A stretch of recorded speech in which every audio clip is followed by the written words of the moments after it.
Samir, me gustaría que habláramos sobre la responsabilidad que puede tener el sistema de justicia y particularmente la Suprema Corte de Justicia en una política criminal del Estado.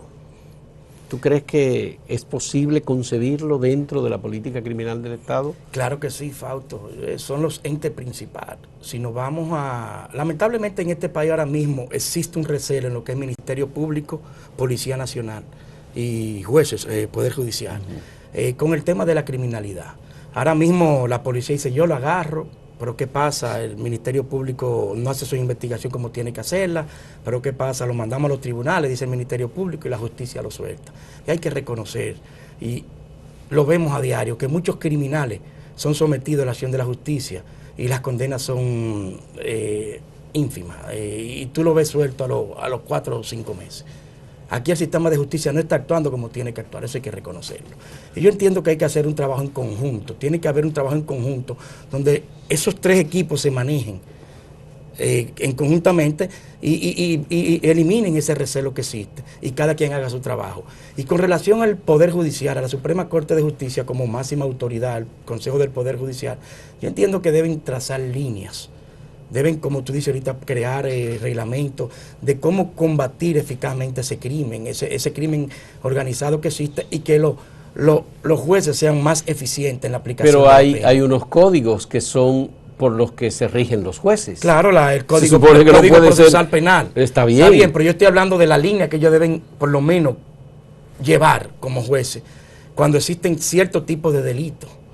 Yo entiendo que este desorden que hay ahora mismo, este miedo que existe en la sociedad, este auge de la criminalidad se debe a esa debilidad que existe en nuestro sistema judicial. Bueno, porque la delincuencia tiene conocimiento de cómo manejar el sistema judicial, cuáles son los derechos que les tocan. Si el Ministerio Público no puede hacer una investigación y llevar ante un juez suficientes elementos de prueba, por ejemplo, la decisión del juez va a ser una decisión contemplativa de algún modo, es un trabajo de garantía de derechos. Fíjate que cuando modifican el Código Penal le echan la culpa porque era un código que protegía a los criminales, que criticaron mucho ese código. Pero vi recientemente un estudio que se hizo que con el código anterior habían aproximadamente 12.000 presos preventivos. Y al día de hoy andan por los 26.000 presos preventivos. Y ahora mismo es un código que es más garantista. Pero garantista ¿hasta qué sentido? Entonces, porque la prisión preventiva se convierte en un castigo definitivo, entonces. Así lo consideran. Pero eso es un problema muy serio para el Estado. Claro, es una carga. Y para la ciudadanía también. Totalmente de acuerdo contigo. ¿Cómo solucionamos ese problema? Fíjate, Fausto, yo entiendo que, como te dije ahorita, lo primero es que hay que preparar una política criminal precisa, una política criminal que sea regulada y manejada por todos los entes sociales o que tengan que actuar, la Policía Nacional, el Ministerio Público y el Poder Judicial, y que se involucren y que se aplique la ley, Fausto. Es necesario que la ley se aplique, aquí no se está aplicando la ley, y que los jueces sean agresivo en la aplicación de su condena. Ya.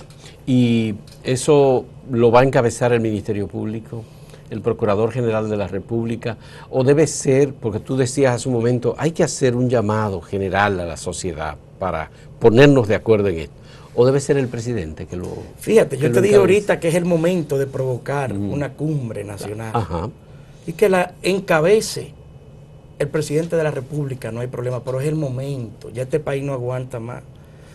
Y llevar este país a lo que vamos es peligroso. Un país donde la criminalidad predomina en cualquier momento, donde hay un miedo de salir a la calle, es peligroso. Entonces yo creo que es el momento de que el mismo presidente tome la cabeza y provoque esa cumbre nacional y que después siga los rumbos que debe correr, que el Ministerio Público como ente encargado de crear esa política criminal, que siga dando los pasos que hay que dar y que todos los sectores activos de la vida nacional, que son parte para que esa política criminal se cumpla, jueguen su papel, tanto la Policía Nacional, el Ministerio Público, el Poder Judicial. Ya. ¿Y quiénes que no sean instituciones del Estado pueden participar en esa discusión? Cuando hablamos de una cumbre, que le den apertura a la sociedad civil, que le den apertura a las comunidades, que le den apertura, óyeme, a todos aquellos sectores preocupados por lo que está pasando en la República Dominicana. ¿Y tú crees que de una cumbre así puede surgir algo que se tome en cuenta? Porque,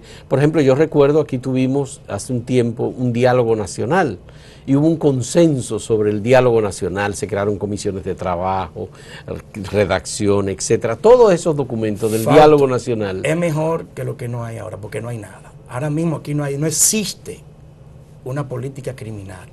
¿Por qué? Como te dije ahorita, ¿cuándo se aplica o sale una política criminal?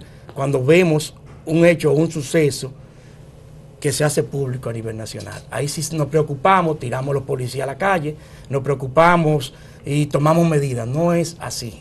Yo entiendo que cuando se crea una política criminal precisa, una política criminal coherente, donde se vea la preocupación de aplicarla, yo entiendo que la situación en este país puede cambiar. Ahora bien, hemos estado, Chamir, mirando que el raterismo, el oportunismo en la calle, le llevan la cartera a una persona, un celular, el robo, digamos, cotidiano, es lo que está preocupando. Sí. Claro, hay un problema, es lo que vemos, hay un problema, está el crimen vinculado con eso, porque en algunos casos hay crímenes. El feminicidio. Ya, están los feminicidios, hay otras cosas que tienen, digamos, de algún modo otro tipo de explicación. Ahora bien, lo que digo es, ¿cómo vamos a resolver el otro problema de la falta de credibilidad que tienen las instituciones públicas, la Administración de Justicia, los organismos del Estado como la Policía Nacional?